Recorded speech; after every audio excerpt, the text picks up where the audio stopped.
On the 6th of March 1981, in room 157 of the Lübeck District Court, 31-year-old Marianne Bachmeier pulled out a hidden Beretta 70 pistol from her coat and aimed it at the man sitting a few feet away with his back to her. In full view of all those in attendance, she calmly and methodically shot 35-year-old Klaus Grabowski in the back. She hit him 6 times, killing him instantly.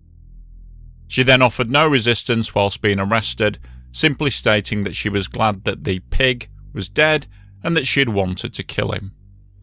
It sounds like an act of cold-blooded murder, and maybe it was. But after hearing the story of what led Marianne Bachmeier to commit this crime, maybe you'll think to yourself, you know what, I probably would have done the same thing. Marianne Bachmeier was born on June 3, 1950 in the West German town of Starstad. She didn't have a particularly pleasant upbringing. Her father, a former member of the Waffen-SS, that's the military corps of the SS, was an authoritative figure who liked to spend his evenings drinking at the local bar. There were frequent fights at home, and by the age of 15, Marianne had already left. At 16, she was pregnant with her first child, who was given up for adoption after the birth. 2 years later, she was pregnant again, and by all accounts intended to keep the child.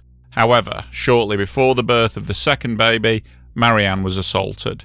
The trauma of this event left her an emotional wreck, and feeling unable to cope with a newborn baby, her second child was also given up for adoption. By 1972, now aged 22, Marianne was working in a bar in Lübeck and was dating the manager, a hippie type called Christian Berthold. The relationship was described as tumultuous, with numerous affairs, arguments, and very public shouting matches in the bar. During this period, Marianne fell pregnant again with her third child, and in November of 1972, baby Anna was born.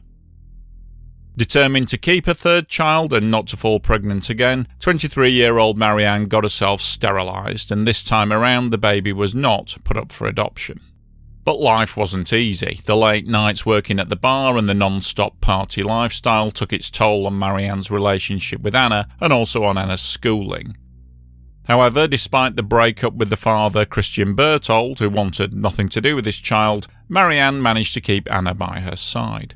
Sometimes Anna would even sleep behind the bar while Marianne worked, and although her childhood was unconventional to say the least, witnesses remember Anna as a wild, free-spirited and mostly happy child. On the 5th of May 1980, 7-year-old Anna skipped school. The day before, she'd argued with her mom, and so to spite Marianne, Anna bunked off and went to a friend's house to play. Her friend wasn't home, and so Anna amused herself playing alone in the front garden and out in the street. A neighbour, 35-year-old butcher Klaus Grabowski, saw the little girl and invited her to come over and play with his cat. Anna followed him inside, and that was the last time anyone saw her alive.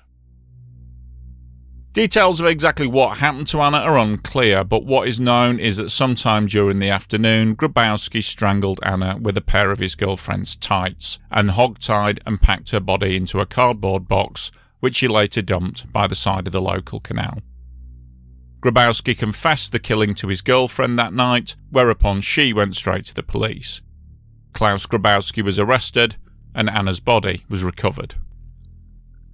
As so often it appears to be the case in stories like these, it turned out that Grabowski was no stranger to the justice system.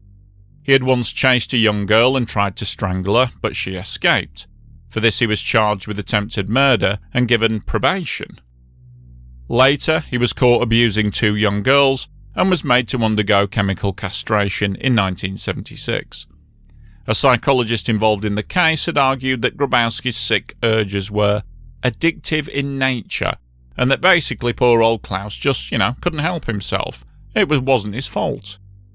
And so, Grabowski, being somewhat economical with the truth, had applied for and been legally granted hormone therapy to reverse the effects of the castration. It seems that old Klaus wasn't happy to remain chemically neutered and wanted to get his mojo back, and apparently somebody in the German justice system thought that was absolutely fine. Now in police custody, Grabowski proceeded to lay out his side of the story. He claimed that 7-year-old Anna had threatened him, trying to blackmail him into giving her 5 Deutschmarks by saying that she would make up stories about him if he didn't. He stated he had no choice but to kill her in order to avoid being arrested due to his previous convictions, and this story would be the one that he would use at the trial. The months leading up to Grabowski's trial must have been a living nightmare for Marianne. Feelings of guilt, grief, anger and despair ran through her like a river of emotion. She suffered many public breakdowns, and friends described her as being inconsolable. When Marianne got wind of what her daughter's killer was going to say about Anna in court, something must have snapped inside of her. She got hold of a handgun, a Beretta 70, and practiced with it in the cellar of the bar. On day 3 of the trial, the day that Grabowski was due to give his evidence, she smuggled the gun into court in the deep pocket of her overcoat. As the courtroom began to fill up, she waited for Grabowski to take his seat. She then calmly walked up behind him, pulled out the gun, and fired 7 times at Grabowski's back. He was hit 6 times and died on the floor in the courtroom. Marianne offered no resistance as she was arrested. She simply said, "I wanted to shoot him in the face. Unfortunately, I hit him in the back. I hope he's dead." The German media went into a frenzy over the courtroom shooting. In a well-ordered society, vigilante killings were unheard of, especially one that was like this was so overt. Public opinion was divided. Whilst many wholeheartedly supported Marianne, feeling that the German judiciary were always too soft on sex offenders and that Grabowski had just got what was coming to him, there were others that felt that although they sympathised with the grieving mother, they couldn't condone her actions. Anyway, with Anna's killer dead, it was now Marianne who was on trial, and the German media couldn't get enough of it. Her face was on magazine covers, newspapers and TV.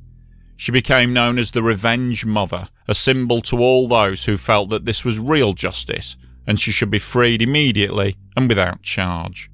She received letters of support, flowers and gifts, and a fund was set up to raise money for her defence.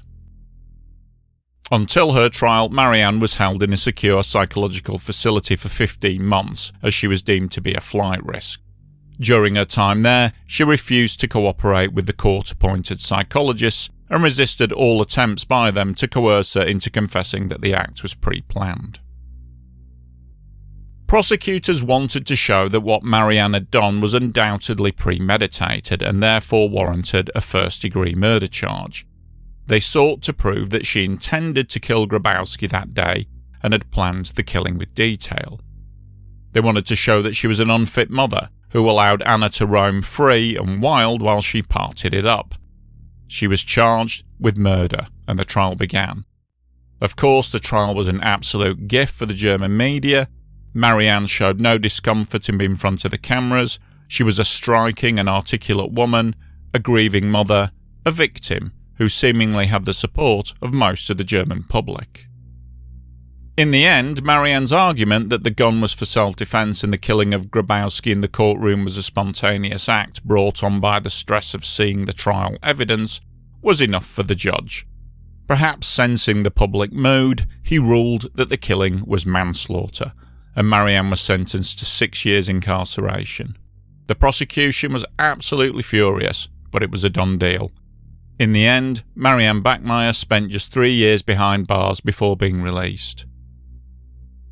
In the late 1980s, she remarried and moved away, first living in Nigeria, and then later in Italy, working as a caregiver in a hospice. In Germany, she remained a somewhat controversial figure. Many saw her as simply the revenge mother, a grieving parent who did what any of us would have done in the same circumstances.